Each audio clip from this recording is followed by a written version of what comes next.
আহমদুল্লাহ হাফিজাহুল্লাহ ২-৩ দিন আগে একটা কথা বলেছিলেন, খাল পরিষ্কার করার জন্য একটা পরিকল্পনা ফাউন্ডেশন নিবে, উদ্যোগ গ্রহণ করবে। কারণ প্রতি বছর ওই গায়ে খত তৈরি হবে আর আমরা যে মলম দিব এটা তো হতে পারে না। তো খত কোথা থেকে তৈরি হয় সেই জায়গাটা বন্ধ করতে হবে। আজকে কুমিল্লা নোয়াখালীতে যে বন্যাটা হচ্ছে একমাত্র কারণ যে ছোট ছোট নদীগুলো এগুলো ভরাট করে ফেলেছে। যেখান দিয়ে পানিটা ঢুকেছিল সেখান দিয়ে পানিটা আর পাস করে অন্য জায়গায় যাইতে পারে না, আটকে গেছে, এই জন্য বন্যাটা হয়েছে।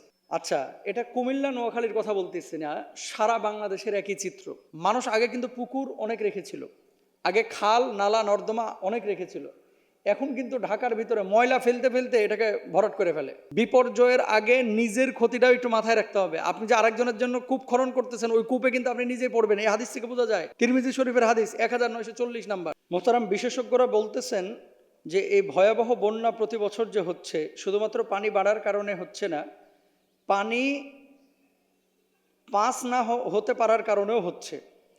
খাল খনন নালা নর্দমা যারা ভরাট করে ফেলেছে, খাল খনন প্রক্রিয়া, সেই সাথে নালা নর্দমা যারা ভরাট করে ফেলেছে, এই সমস্ত মানুষগুলোর কি আল্লাহর আদালতে দাঁড়াইতে হবে না?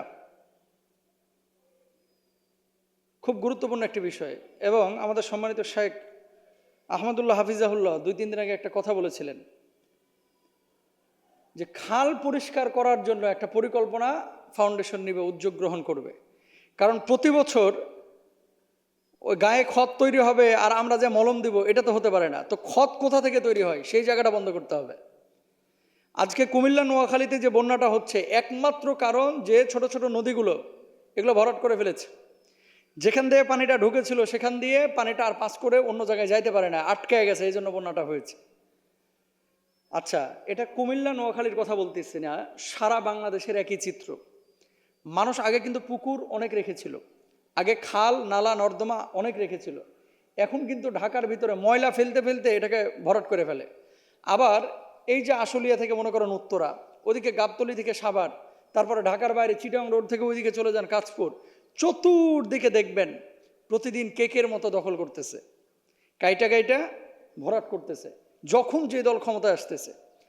আপনাদেরকে একটা কথা বলি, পবিত্র কুরআনুল কারীমে আল্লাহ সুবহানাহু ওয়া তাআলা একটি কথা বলেছেন, ইয়া আইয়ুহাল্লাযীনা আমানু লা তাকুলু আমওয়ালাকুম, এমন সম্পদ তোমরা গ্রহণ করো না যেই সম্পদ আল্লাহ সুবহানাহু ওয়া তাআলা বলছেন যে অন্যায়ভাবে তোমরা গ্রাস করেছো। আচ্ছা, এই যে বুড়িগঙ্গা নদীর তীরে অনেকে আপনার অবৈধভাবে বসতি স্থাপন করে, এই গাবতলীতে সাইনবোর্ড লেখা থাকে এই জমির মালিক অমুকে অমুকে অমুকে। এই কাজগুলো যারা করে মানুষের ক্ষতি করতেছে, এদেরকে অবশ্যই আল্লাহর আদালতে দাঁড়াইতে হবে। খেয়াল করেন, খাল ভরাট করা, পুকুর ভরাট করা এগুলো আসলে ঠিক না যেখানে মানুষের ক্ষতি হয়।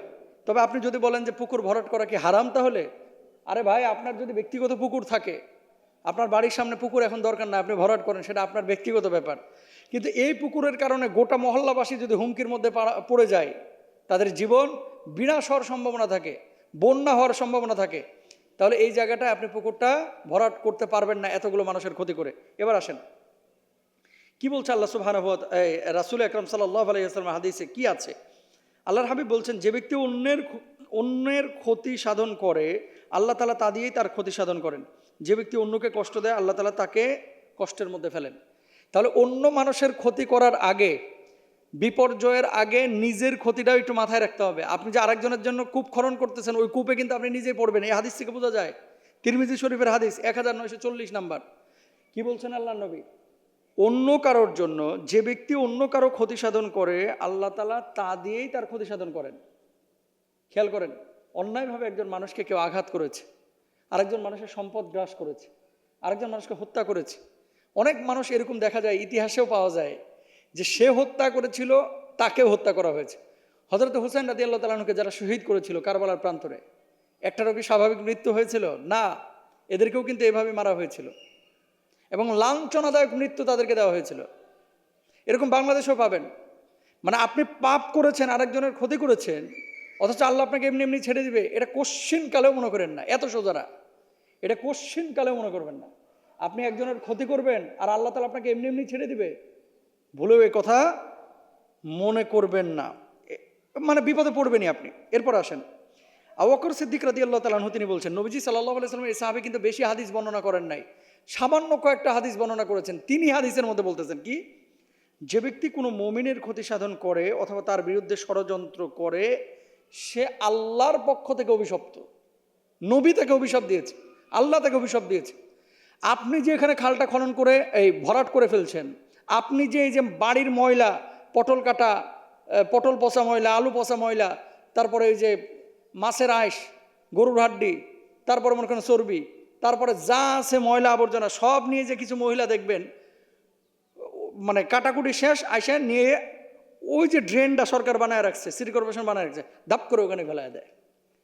এরপরে কি হচ্ছে, আপনি ফেলায় দিলেন আপনার বাড়ির সামনে, মাথায় আকল এতটুকু কি আপনার মানে কাজ করে না যে এখানে পানিটা কিভাবে পাস করবে? তার মানে কি গোটা মহল্লাবাসীর ক্ষতি আপনি করলেন। কালকে আমি মাতোয়াইলের এক এলাকায় ক্লাসে যাচ্ছিলাম, খেয়াল করেন মানুষ কতটা নিকৃষ্ট হতে পারে। 200 মিটারের মধ্যে দেখলাম 5টা ম্যানহোল নাই, মানে এই লোহার ঢাকনা, যে এই ঢাকনার লোভ সামলাইতে পারে নাই। 5টা ম্যানহোলের ঢাকনা 200 মিটারের মধ্যে নাই, 1 কিলোমিটারের মধ্যে 13টা ঢাকনা নাই, 13টা ঢাকনা নাই। তো যে জাতির কাছে পচা পানি যে ড্রেন দিয়ে যায়, ওই ড্রেনের পানিটাকে যে ঢাকনাটা ঢাকে রাখে, এই ঢাকনাটা নিরাপদ না, এর কাছে ব্যাংকের ভল্ট কিভাবে নিরাপদ থাকে? এই মানুষগুলোর কাছে কিভাবে আমাদের সম্পদগুলো নিরাপদ থাকে? কারা এরা? আপনি বলবেন এরা হিরোঞ্চি হুজুর। সবাই হিরোঞ্চি না, ভান করে হিরোঞ্চির, এগুলো চোর, এগুলো ডাকাত। সুতরাং মানুষের ক্ষতি করে কখনো ভালো থাকা যায় না। আল্লাহ তাআলা আমাদেরকে বোঝার তৌফিক দান করুন।